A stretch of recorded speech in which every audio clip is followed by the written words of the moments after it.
Good morning, everyone. Thank you so much for joining us for today's webinar. We do have a PDF of the slides that's available for you to download. It's in the Handouts tab, so you can just locate that tab and click on the file, then you can download and save it to your computer. In order to earn CPE for attending today's webinar, there will be 4 polling questions throughout the presentation. When we launch the poll, it will show up on your screen, so please make sure you just check the box that you're here, and if you answer all the polling questions, you will receive a CPE certificate via email in about 2 weeks. If you have any questions for our instructors today, you can type them into the questions box and we will get to them as time permits or follow up with you at the end. That's all of our housekeeping announcements today, and I'll turn it over to our instructors. Good morning. Welcome to our webinar on the Tax Cuts and Job Acts with a special focus on the applicability to private equity funds and their portfolio companies. I'm Chris Truitt, and along with Barry Wines and David Siegel, we focus on transaction tax services with a special emphasis on private equity groups. We'll be presenting the materials today.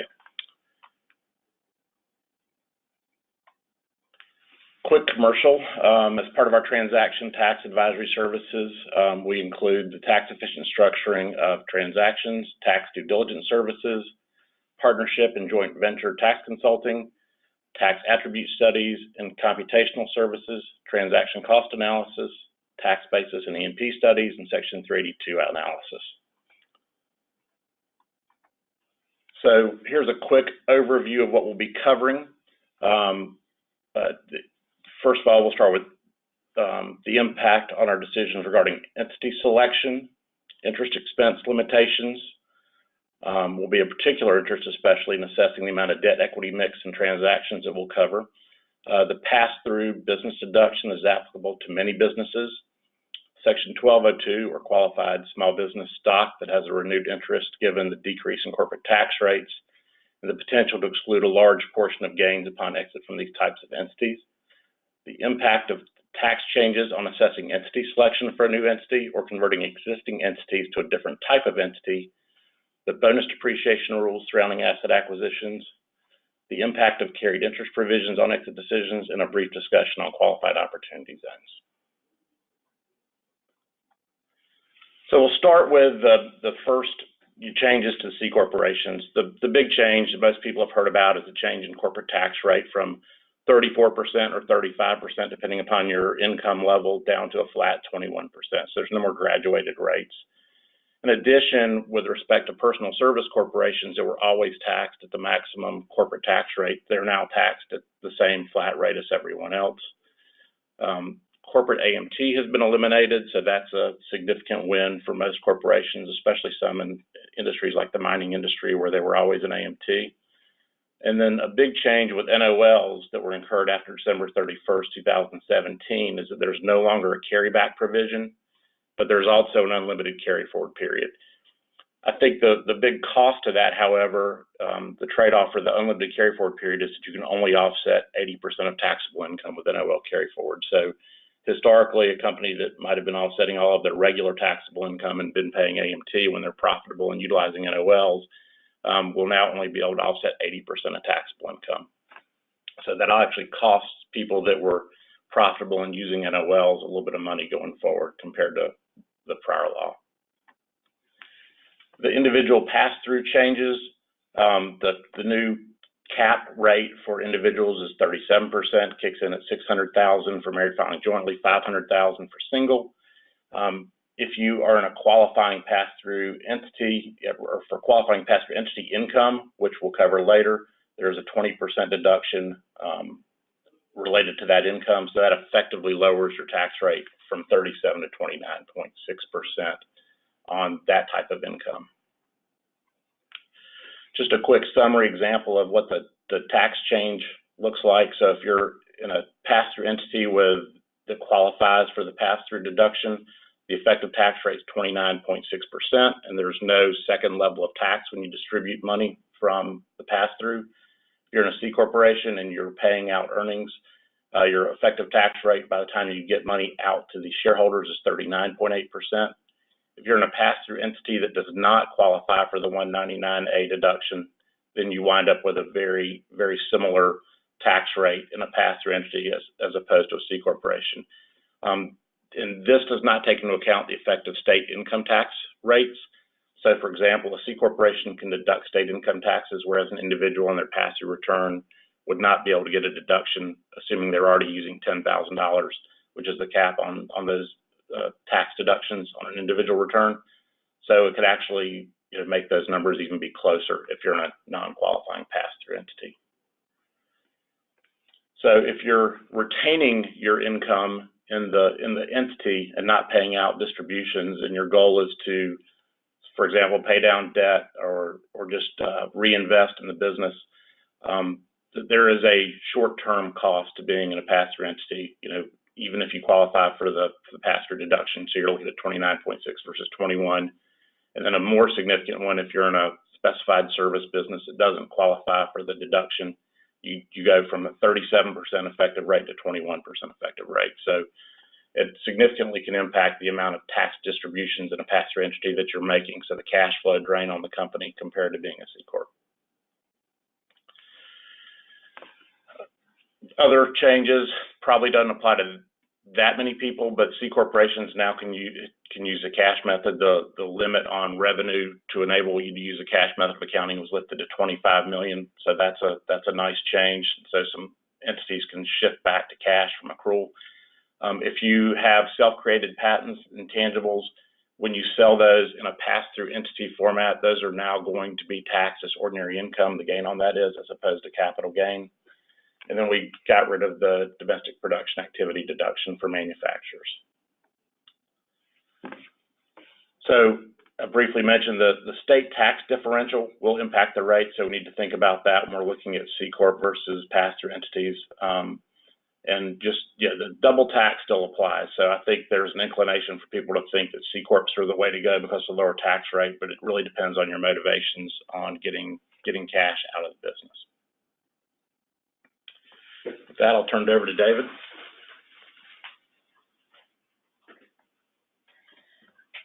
Thanks, Chris. My name is David Siegel. I'm a director in the transaction tax practice out of Atlanta. And I'm going to talk about the limitation on business interest expense deduction. And this is very important for PE firms and their platform companies because they typically have used debt in the past to boost their internal rate of return. When your interest expense becomes limited, obviously the cost of that debt becomes greater. And similarly, when you're faced with lower tax rates, the benefit of your interest deduction is less as well. So these changes can have a significant impact on the use of debt in the future. So the limit on interest expense deduction will be 30% of adjusted taxable income plus any business interest income that's earned. Adjusted taxable income is going to be very similar to EBITDA, and that's until 2021, and then it's basically going to be calculated based upon EBIT. Now, one thing to be very careful here is this is EBITDA on a tax basis. So if you are using EBITDA on a book basis or combining EBITDA with tax depreciation and adding back tax depreciation to book EBITDA, you're not going to get your right answer. So make sure you look at these numbers on a tax basis. The application of these rules to partners and partnerships is complicated, and the limitation is determined at the level of the entity, and it can impact the owner's basis. Any disallowed interest in excess of the limit is carried forward indefinitely and retains its character. And the intent of these rules were to level the playing field between debt and equity. So what we may see is we may see more preferred equity as opposed to leverage, to the extent the debt would allow for interest that may not be deducted. Folks may be more interested in using preferred equity. What we found is that these rules will have an impact on those that are highly leveraged.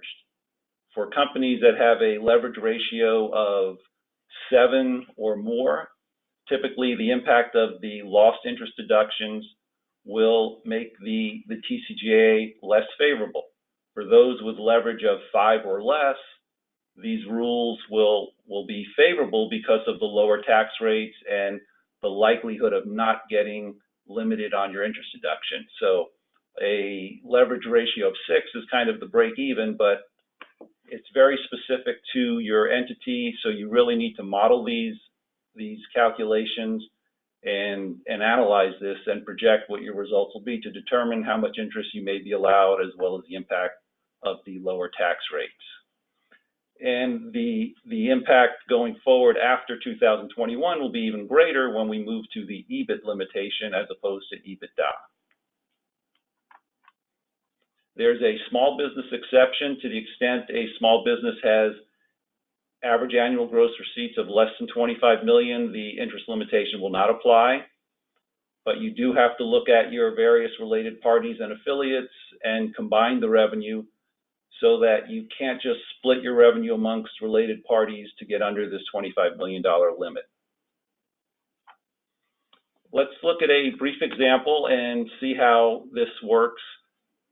If we're taking an example in the tax year of 2018 and we have a C corporation that has 25.5 million of sales, 21 million of cost of sales and interest income, and then the deductions as listed below, including depreciation of $1 million and interest expense of $1.5 million, our typical taxable income calculation before any interest expense limitation shows taxable income of $802,000.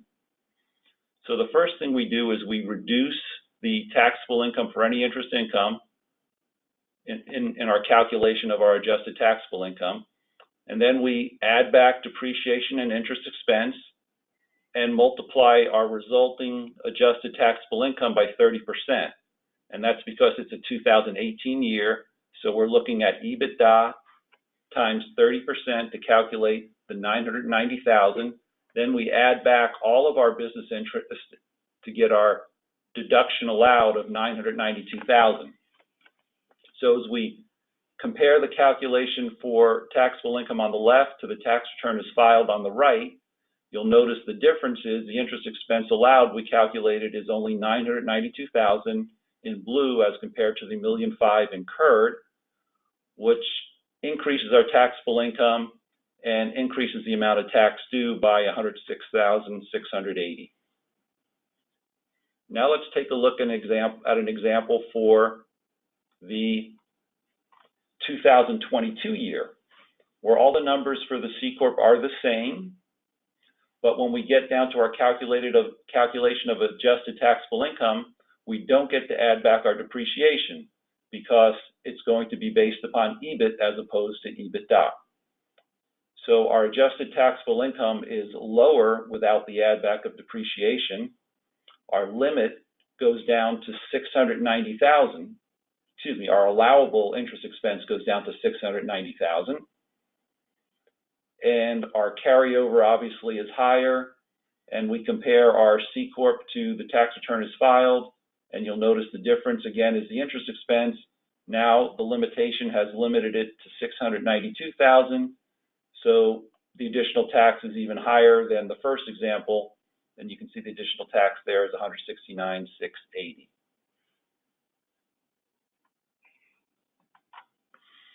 Okay, a couple computational rules to keep in mind. The limit is always calculated at the entity level. In a tiered structure, the income cannot be double counted in determining the allowable interest expense. And basically what you're forced to do is take away the income from a lower tier, and we'll get into an example of that in a moment. And the carryforward rules differ based upon the entity type. Okay, so here's the limitation on double counting. To the extent that adjusted taxable income is utilized at a pass-through entity level to deduct business interest expense, the owners or the upper tier are prevented from including their distributive share of taxable income that came from the pass-through entity for purposes of calculating their own 30% limitation. And this is in order to prevent double counting. Now this sounds a little complicated, so let's take a look at an example and it'll be easier to see.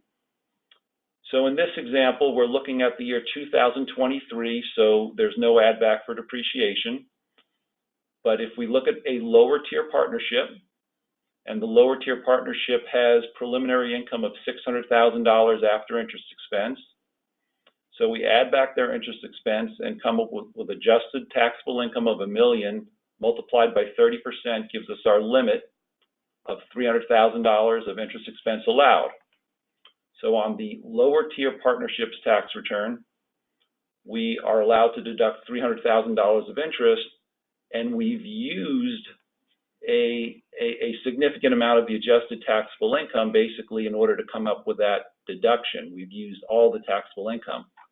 So now if we look at the upper tier partnership for the same year, the upper tier owns 50% of the lower tier. So they've been passed up 350 of the 700,000 of taxable income. The upper tier has their own interest expense of 200,000. So they calculate their preliminary net income of 150.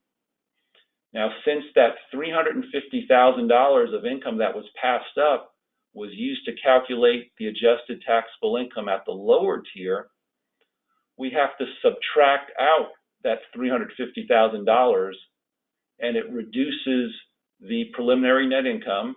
Then we add back our interest expense, but we're left with zero adjusted taxable income. And none of the $200,000 is currently deductible at the upper tier partnership. So this was an example that shows how you can't double count the income that flows from a lower tier when you're looking at the upper tier's adjusted taxable income. Now let's briefly talk about the disallowed interest expense carry forward. There's a difference in treatment based upon entity type. For an S Corp and a C Corp, the carry forward is at the entity level. Then you treat it as paid or accrued by the corporation in the next taxable year, and the disallowed interest becomes a tax attribute that is subject to limitation under Section 382 to the extent you have an ownership change. Whereas in a partnership, any excess is passed out to the partners, and it's carried forward at the partner level. That excess interest reduces a partner's basis, and therefore it could impact their ability to deduct future losses. Then, if not fully utilized, the excess interest is added back to the partner's basis at the time the partnership interest is sold or exchanged. So when there's excess taxable income, meaning that you've been able to deduct all of your interest and you have an excess, then in that case, it's reported out to the pass-through owners and could potentially be used to deduct interest at the owners. The S corporation will only have it after it fully utilizes any interest expense carry forward. The excess doesn't apply to owners of C corps. And then a partnership has to first deduct any previously disallowed interest expense from that partnership, and next uses the excess taxable income in computing their own adjusted taxable income.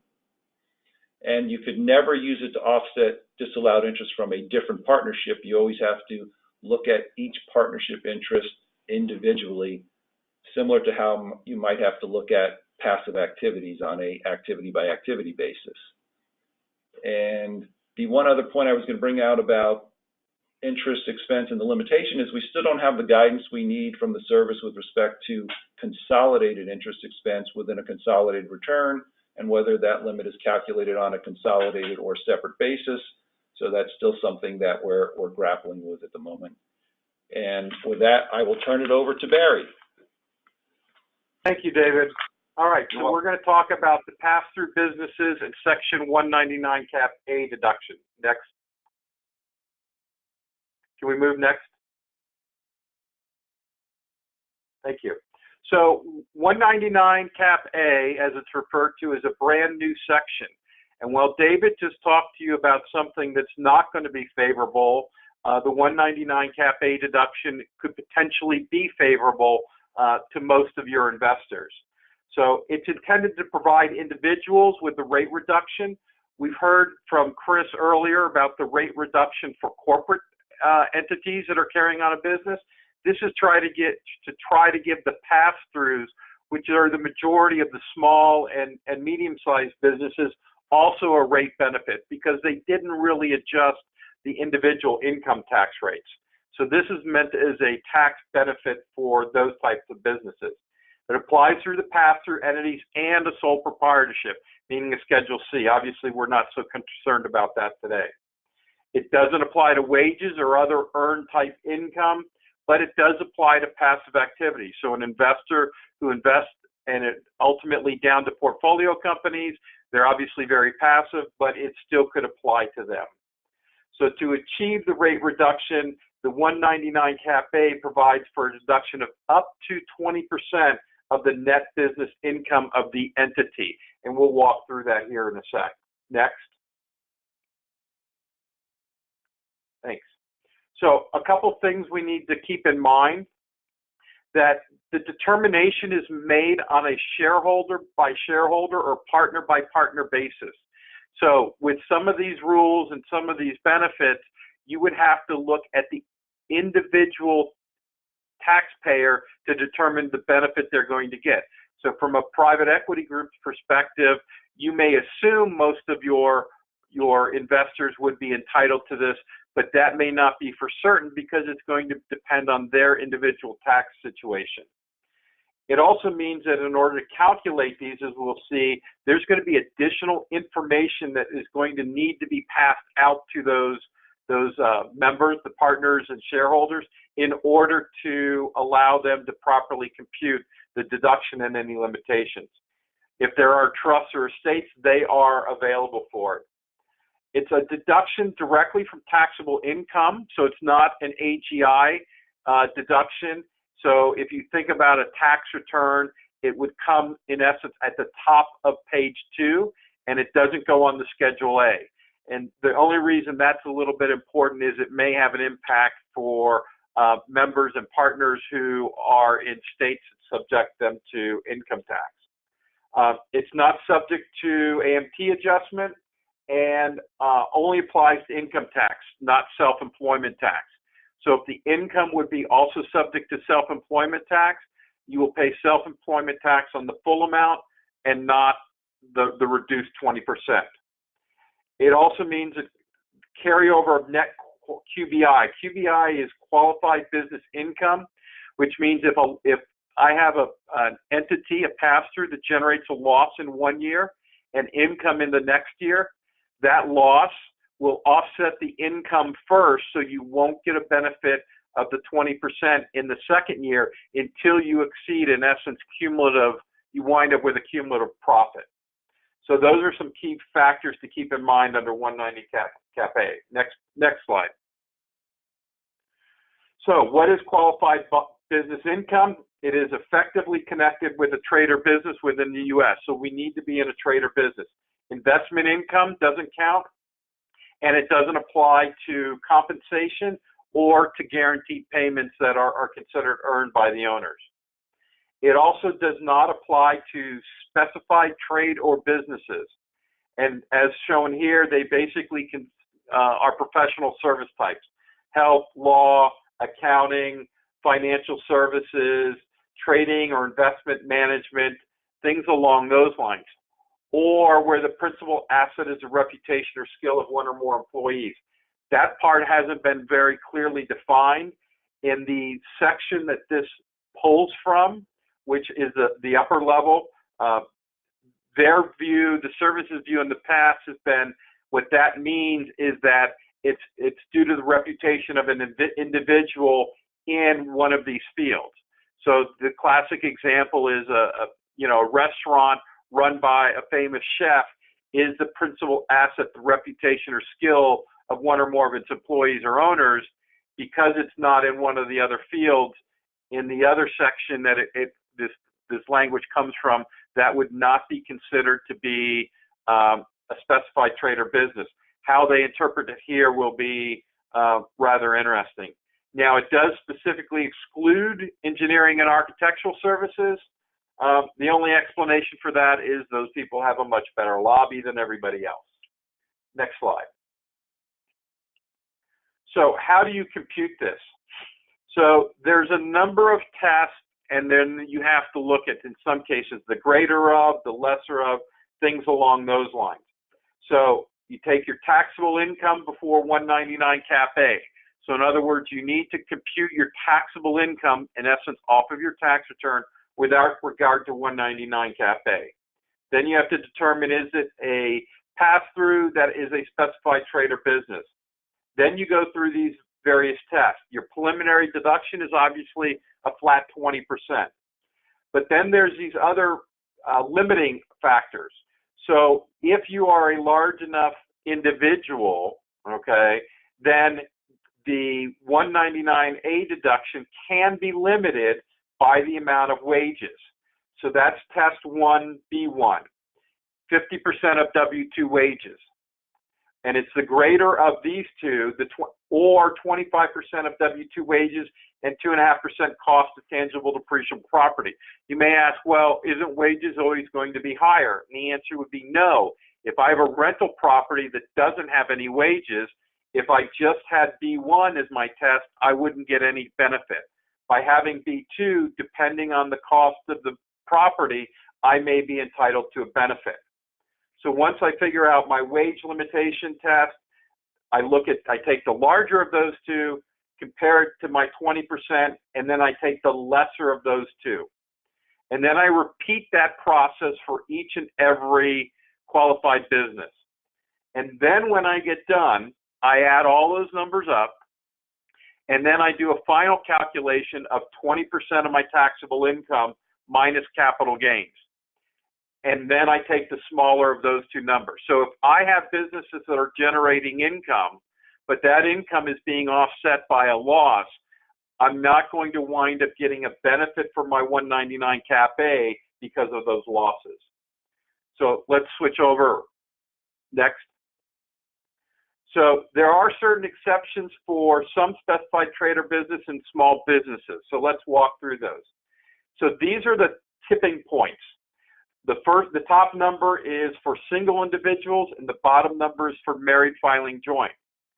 So if I have a business and the pass-through that comes through to me, okay, and my total taxable income, not from the activity, but in total on the return, is less than those numbers of 157,500 or 315, I don't have to worry about the wage test. It is a flat 20%. And where I told you that you had the rule that certain specified trade or businesses weren't eligible for anything under these wage limits or taxable income limits, that rule doesn't apply. So even if you are in a specified trade or business, if the individual partner's taxable income on their return is less than these numbers, they get the benefit of it at 20%. No other tests are needed. If we move to the far right side, where the 207,500 and 415,000 are in play, if your taxable income is above those amounts, then you are fully into the W-2 requirements, and your specified trade or business amount would be zero. I would not get any benefit on it at all. If you're in between those amounts, and again, taxable income on the individual returns, then you have these phase-out calculations that you have to go through. So as you move from left to right, you're going to get less and less of that benefit as these other limitations potentially phase in. So you could have an individual who is in a specified trade or business with small enough taxable income that they would still get the benefit for it. All right, next step. Let's walk through a quick example.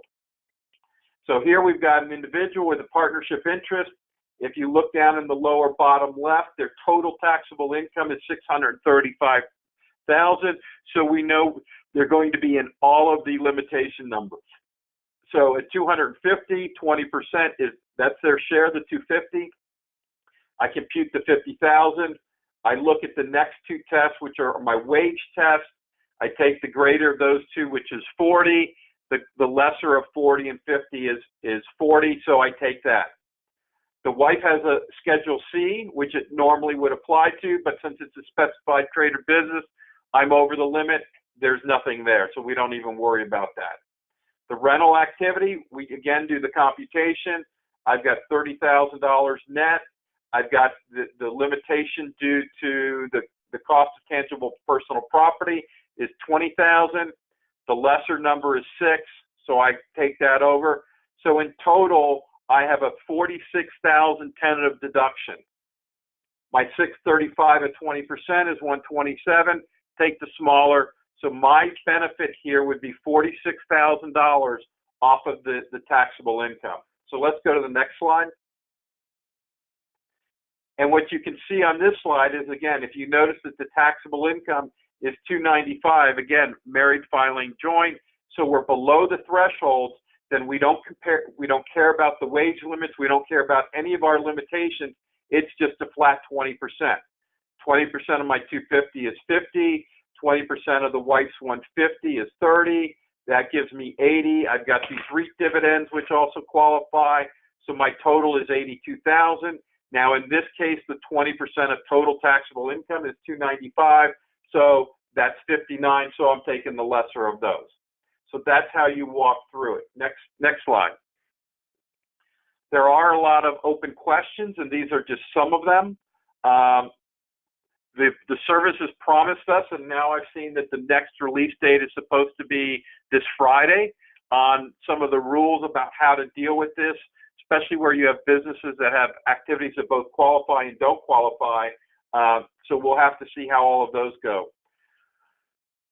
One of the things we're worried about from a private equity is with waterfall provisions, how do you handle some of these items that have to be reported out? Hopefully the service would get some information on that.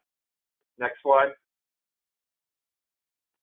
So again, the key points, 199 is computed at the individual level. Each owner is going to dictate the benefit they receive. If you've got a corporate owner, there is no benefit. All right, with that, I will pass that back to Chris as we start to talk about choice of entity selection.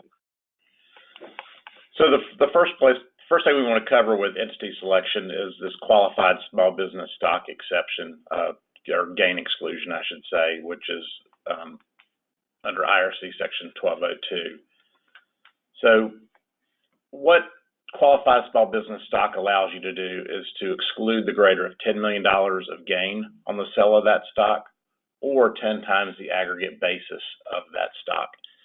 So if you have invested $500,000 in qualified small business stock, 10 times that's only $5 million. So you would still get to exclude $10 million, not the 5. If you've invested $2 million and you have a gain, you could exclude up to $20 million worth of gain. And this is, so you're paying zero tax on any gain on qualified small business stock. So let's get into what that means. So a qualified small business has to be a C corporation, which is one reason why the lowering of corporate tax rates has made this be an even more interesting choice of entity type. And at all times after 93, it cannot have gross assets exceeding $50 million. And immediately after the issuance of the stock, the gross assets cannot exceed $50 million. And it also cannot be just a holding company that has investments. So it has to actually use 80% of its assets in a qualified trader business. In order for it to qualify, it has to be held for a period of more than 5 years, and that's an all or none test. So if you hold it 4 years, 11 months and sell it, even though you meet every other requirement, you're not going to get the exclusion. You have to receive the stock directly from the corporation. In other words, you can't buy the stock from another person to which the corporation had issued it. So generally, we're talking about putting capital into a company in exchange for stock. And it can be not only cash, but it can be property or services. So for example, if you're issued stock, restricted stock, and you make an 83B election such that that's newly issued stock to you, that will qualify as well, as long as the company meets all the qualified small business stock exceptions. And it's 100% gain exclusion if it was acquired after September 27, 2010.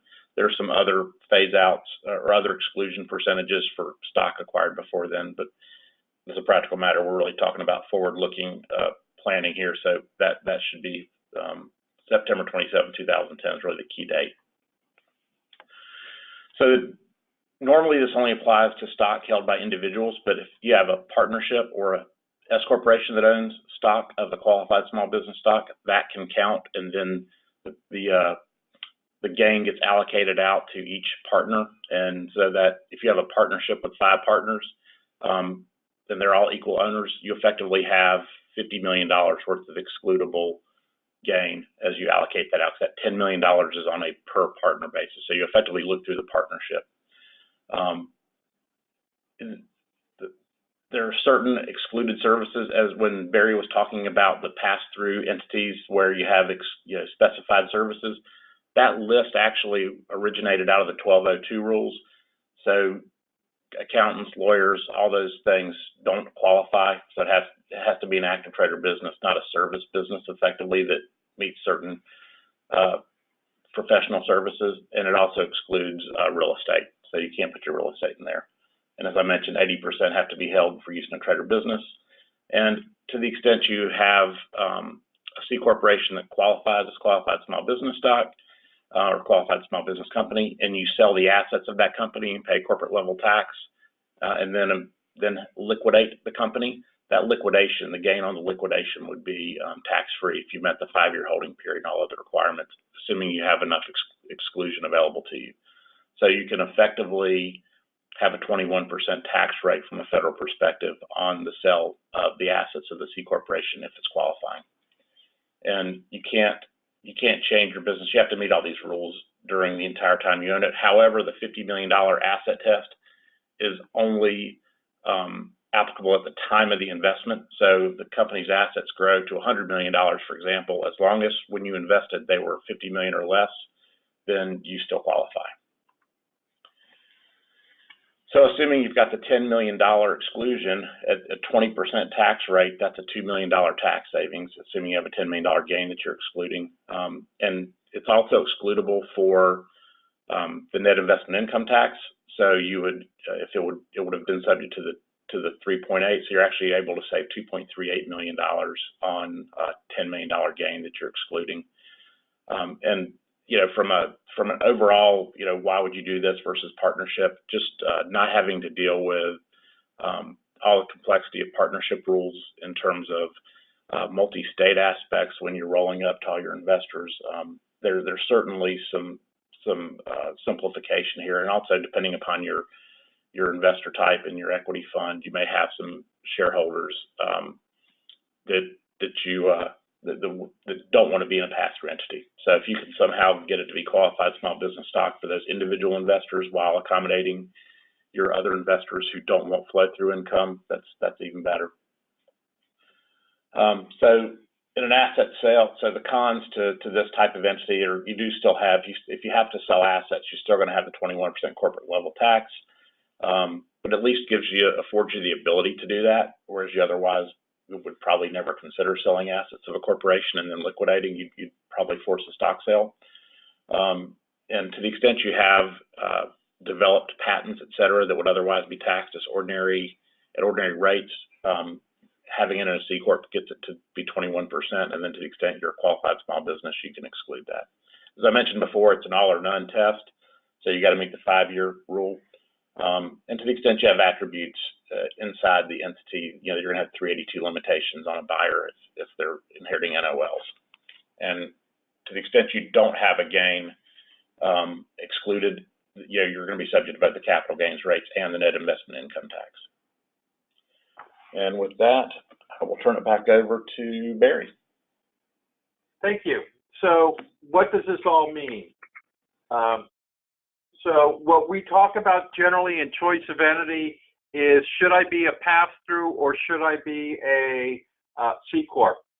The traditional planning was that in most cases, businesses, small businesses, the first question was, should I be a pass-through or C Corp? It almost always made more sense to be a pass-through. The next decision point was, do I be an S Corp or versus a partnership? And that came down to various other factors: compensation, the economics of the deal, who are the owners, am I going to fund this with debt basis, or am I going to have flexible or pro rata distributions? So that's traditionally where our decision point has been.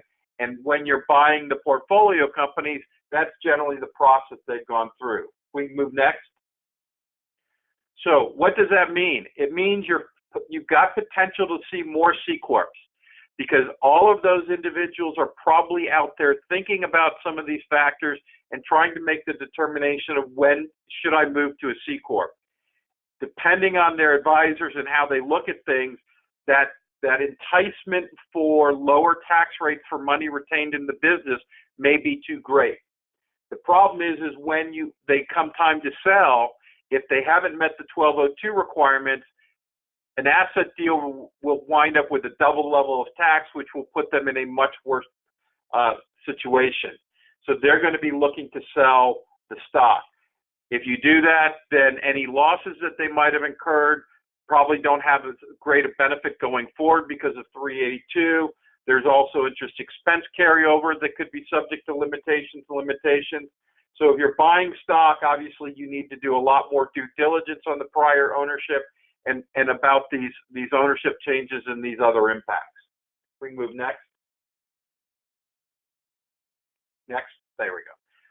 As Chris mentioned, one of the things to factor in choosing your entity is whether you're going to have income from the sale of a patent or other self-created intangible. Probably not so much of a concern from the portfolio company unless you're developing these things. If you go buy an entity that already has this, then this is their issue. That some of that income may be taxed to them at ordinary income rates, which again may affect how they look at the transaction if they're looking at how much they're going to clear after tax. The question that we need to get some more guidance from the IRS is, if you have a patent and you develop it, you enhance it, would that be considered self-developed, created? And then how would I split the value between those two pieces? The bigger problem isn't really the patent, it's these other terms: invention, model or design, secret formula or process. We don't really know what they mean. There's nothing really in the statute that tells us what they're trying to get at. Therefore, it may be quite expansive. Again, these are things that you'll want to look at to make a determination of whether you're going to be a C Corp or an S Corp. Next. Next. Thank you. So after tax reform, if I have international operations, C Corps may be much more beneficial because of the impact of the overseas income, the exclusions, and lack of double taxation. If I have patents or other self-created intangibles that result in ordinary income, that's going to be helpful. If I plan on retaining my earnings over a long period, as Chris showed at the beginning, obviously I can get a much greater tax break. If I get 1202, what that means is, we're always concerned about a double level of tax, but now I've eliminated one of those levels. I'm back to a single level, even if I do an asset deal. And if I don't get 199 Cap A deductions, then I'm looking at the full tax level, the double level of tax. Whereas if I've got pass-throughs and I'm already reducing that to the 29%, those things are going to be more favorable for pass-throughs. And if I'm looking for pro rata returns to owners, now you can have some things with preferred stocks, but it's going to be not quite as creative as some of the pass-throughs. Next.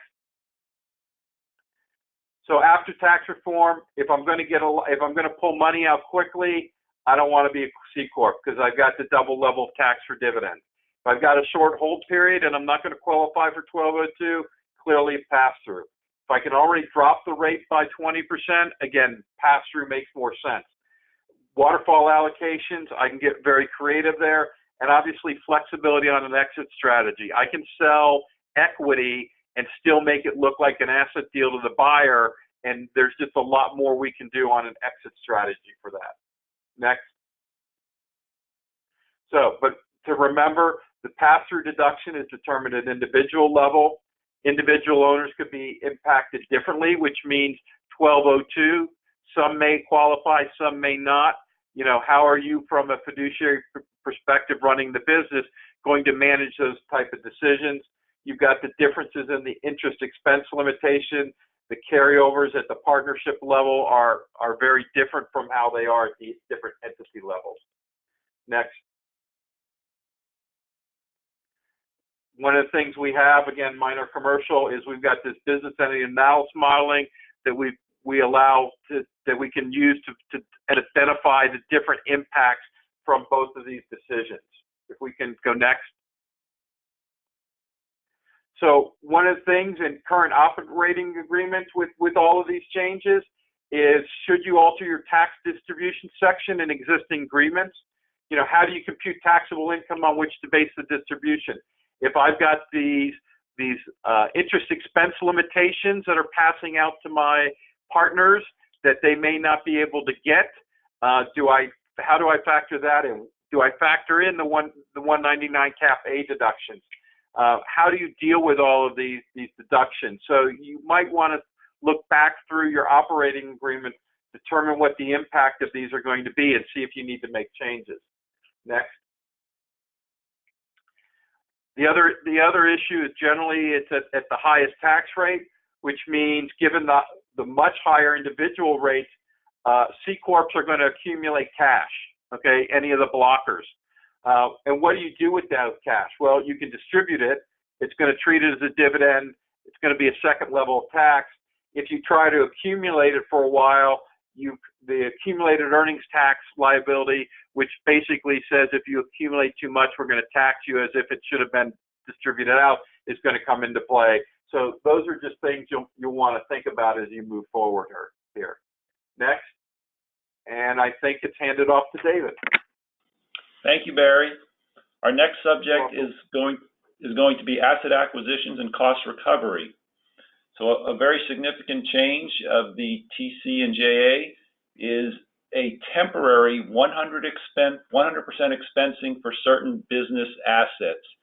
And basically it's temporary because it begins for assets acquired and placed in service after September 27, 2017 and before January 1st, 2023. After January 1st, 2023, the 100% expensing will be phased out over 5 years at 20% per year. Now, this is for assets that include both new and used assets with a life of 20 years or less.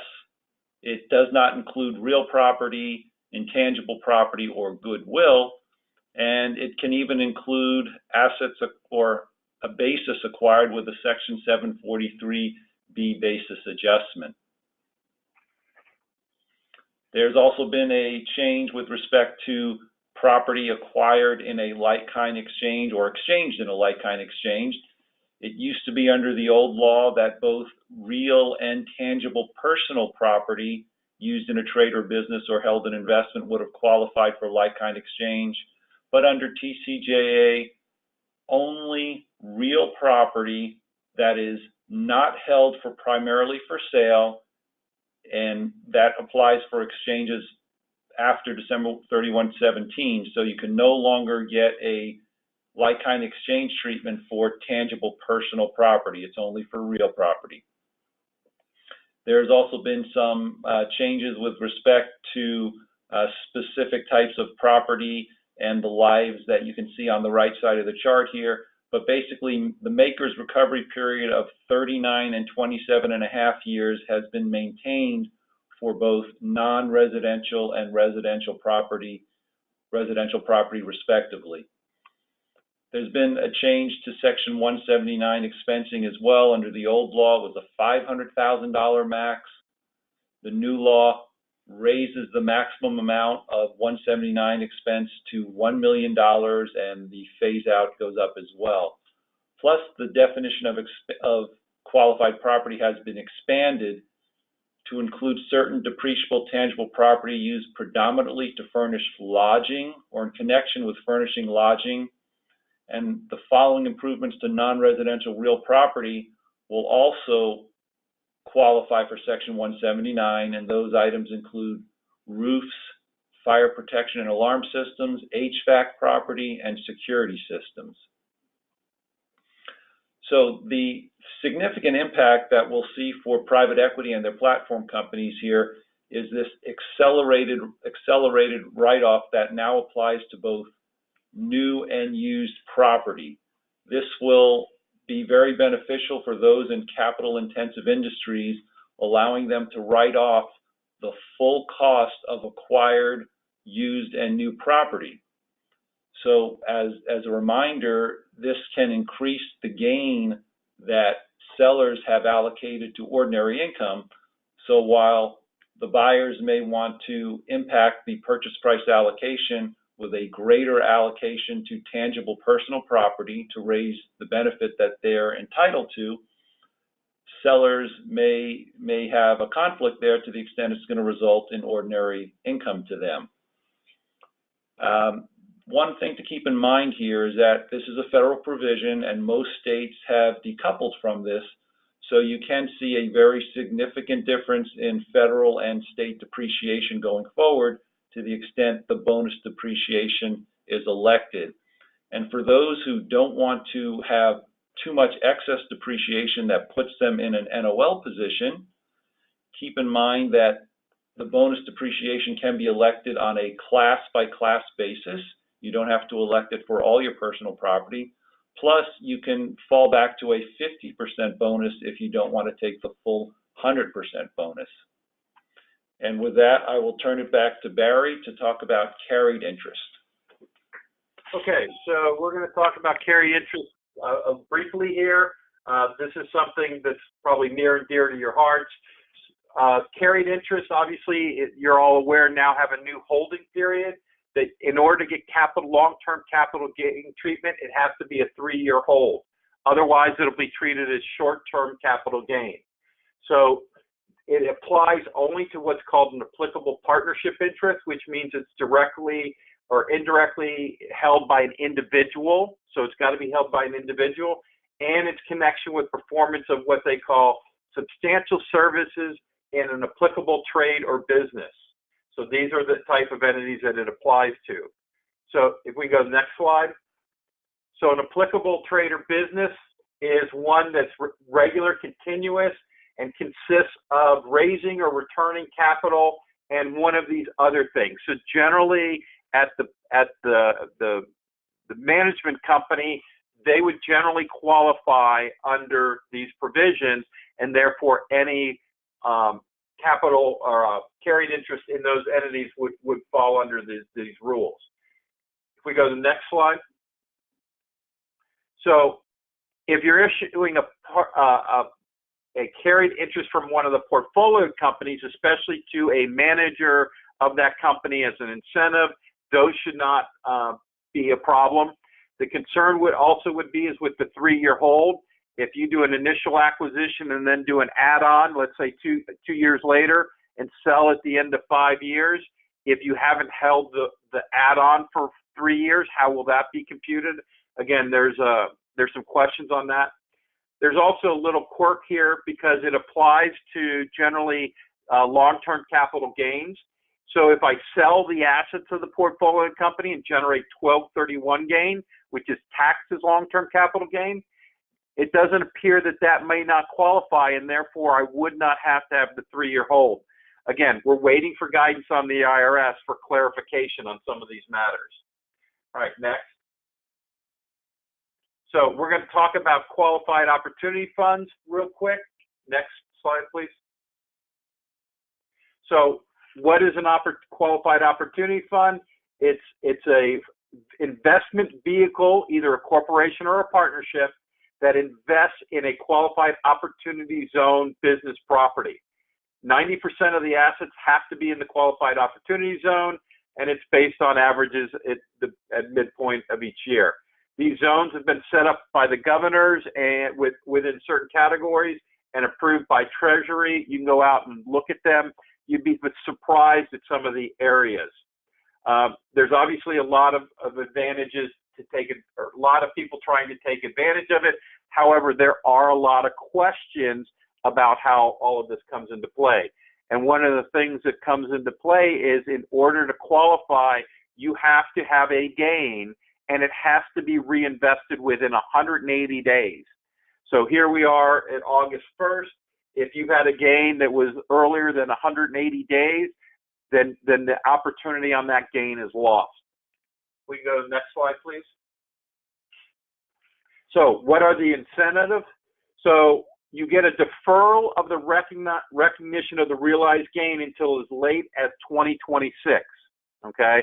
And the only amount that has to be reinvested is the gain portion. So if I had a $5 million investment that I made $1 million on, I only have to invest the gain portion. I don't have to invest the original principal or basis. So the tax on that $1 million gain can be deferred for as long as 2026. At the same time, if I hold it beyond 5 years and the 7 years, there's 2 holding requirement periods. If I hold it beyond that, when I do pay the gain in 2026, I will get to exclude up to 15% of the gain. There's a 10% trigger and a 5% trigger, and so when you put those together, that's your 15%. So if I hold that investment 7 years, not only do I get to defer the gain, but I get to pay the gain on only 85% of the original gain.